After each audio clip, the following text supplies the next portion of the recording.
सात संगत जी प्यार से कहना धन निरंकार जी। सात संगत जी, दासी आज आपके सामने एक ऐसे वाक्य पर विचार लेकर आई है कि सतगुरु की ये सुनकर आपको अपने बाबा जी पर इतना पक्का विश्वास हो जाएगा कि हमारे सतगुरु जी हमारी सारी बातें सुनते हैं। कभी ऐसा ना सोचना कि शायद सुन लेंगे। सात संगत जी, हमने कभी भी यह शायद शब्द नहीं रखना, क्योंकि सतगुरु जी हमारी जरूर सुनते हैं। सात संगत जी, सच्ची घटनाएं हैं तो हम अक्सर सुनते रहते हैं, लेकिन यह घटना अभी कुछ दिनों पहले की ही है। सात संगत जी, यह सब सुनकर आपका भी अपने सतगुरु पर पूर्ण विश्वास बनेगा।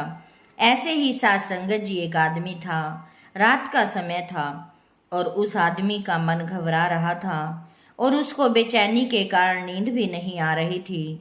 सात संगत जी, जब नींद नहीं आती तो बार बार अक्सर ऐसा होता है कि हम बेचैन हो जाते हैं और हमारे में इधर उधर की बातें घूमने लगती हैं।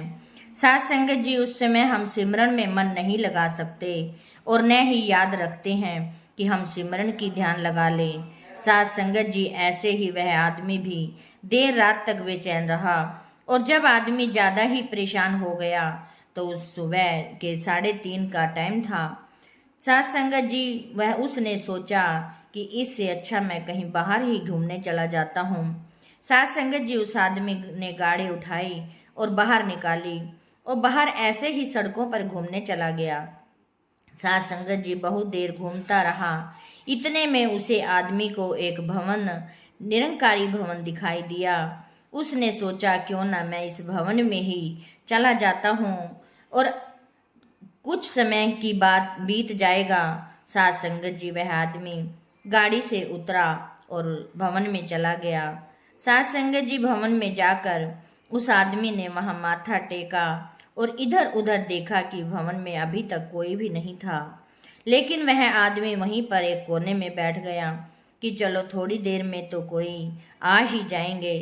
सात संगत जी, वह आदमी अभी बैठा ही था कि उसे भवन के एक कोने से रोने की आवाज सुनाई दी। तभी उस आदमी ने देखा कि वहां एक आदमी और बैठा हुआ था और सात संगत जी, कपड़ों को देखकर तो उसके गरीब सा लग रहा था। तभी वह आदमी वहां से उठकर उस दूसरे गरीब आदमी के पास गया और उससे जाकर पूछा कि आपको क्या हुआ है, आप इतनी सुबह जल्दी भवन में बैठकर क्यों रो रहे हो। सात संगत जी, वह आदमी बोला कि मेरी पत्नी की तबीयत बहुत ज़्यादा खराब है और सुबह ही उसका ऑपरेशन होना है और मैं बहुत गरीब हूँ, लेकिन डॉक्टर ने कहा है कि जब आप यहाँ पर पैसे जमा करोगे तभी इनका ऑपरेशन हो सकता है, इनको नहीं तो यहाँ से घर ले जाओ। और उसने कहा कि लेकिन न तो मेरे पास पैसे हैं और न ही अपनी इसका ऑपरेशन करवा सकता हूँ, और यदि यह ऑपरेशन नहीं हुआ तो वह मेरी पत्नी नहीं जीवित रहेगी। और सात संगत जी, इतना वह कहकर और भी जोर जोर से रोने लगा कि अब तो शायद मैं अपनी पत्नी को बचा ही नहीं पाऊंगा। प्यारी सात संगत जी, इतना देखकर उस आदमी ने कहा कि हे इंसान, हो सकता है आपको मुझे आपके सतगुरु ने ही भेजा हो, क्योंकि मैं भी पूरी रात से बेचैन था, मुझे नींद नहीं आ रही थी। तभी मैंने रोडों पर भटकना शुरू किया और मुझे तो यह भवन दिखाई दिया। मैं वैसे ही अपना समय व्यतीत करने के लिए अंदर आ गया और हो सकता है मुझे आपके सतगुरु ने ही भेजा हो। सात संगत जी, वह बार बार जो पहले बैठा हुआ था तो वह बार बार यही कहा जा रहा था, मुझे तो इस सतगुरु का ही सहारा है, मैंने इसीलिए घर नहीं गया, मैं यहीं भवन में आकर बैठ गया हूँ कि मुझे तो यहीं से सहारा मिलना है, मेरे सतगुरु का ही सहारा है। सात संगत जी, उसने उसी समय उस आदमी को कहा कि मैं आपके लिए यहाँ से ही आप पैसे देता हूँ और चलो आप मेरे घर कि मैं आपको वहाँ से पैसे दे दूँगा, आप अपनी पत्नी का ऑपरेशन करवा लेना। सात संगत जी, वह उस महात्मा को अपने साथ घर ले गया और उसको जितने उसको चाहिए थे उससे भी ज़्यादा उसने उसको पैसे दिए और कहा कि हो सकता है कि मेरी भी इसी में भलाई है। सात संगत जी, हम नहीं सोचते कि हमारा सतगुरु कहीं भी किसी के स्वरूप में भी भेज सकता है। ना जाने कैसे कहाँ से कौन आ सकता है। साथ संगत जी, ऐसे ही उस महात्मा की घरवाली का ऑपरेशन हो गया और वो ठीक ठाक हो गए।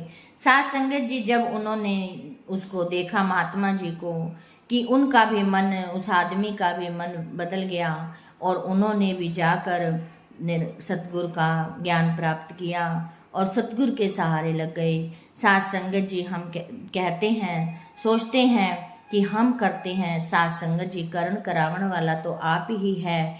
इसके सहारे यदि हम कोई काम छोड़ सकते हैं तो कोई काम नहीं रुकते, ये तो अपने आप ही करा देता है साथ संगत जी। लेकिन हम इसके सहारे छोड़ते नहीं हैं, अपने अपने में लगे रहते हैं। आओ सत्संगत जी, हम अपने सतगुरु पर अपना काम छोड़ें, इधर उधर की छोड़कर हम अपने सतगुरु का सहारा ले। वो तो जाने जान है साथ संगत जी, वो अपने आप करा सकता है। आप उसकी शरण में आओ साथ संगत जी, शरण में तो आकर देखो कि कैसे सतगुरु हमारे कैसे संकट काट देता है, कैसी परेशानियां दूर कर देता है। साथ संगत जी, हम ये कहते ही ना रह जाएं, हम चलना भी सीखें, हमारे ये बोल बोल ना रह जाएं, हम इन बोलों पर चलना भी सीखें।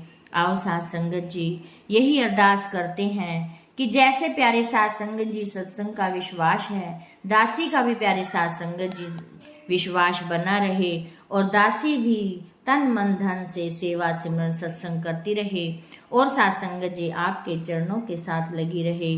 साथ संगत जी, प्यार से कहना, धन निरंकार जी।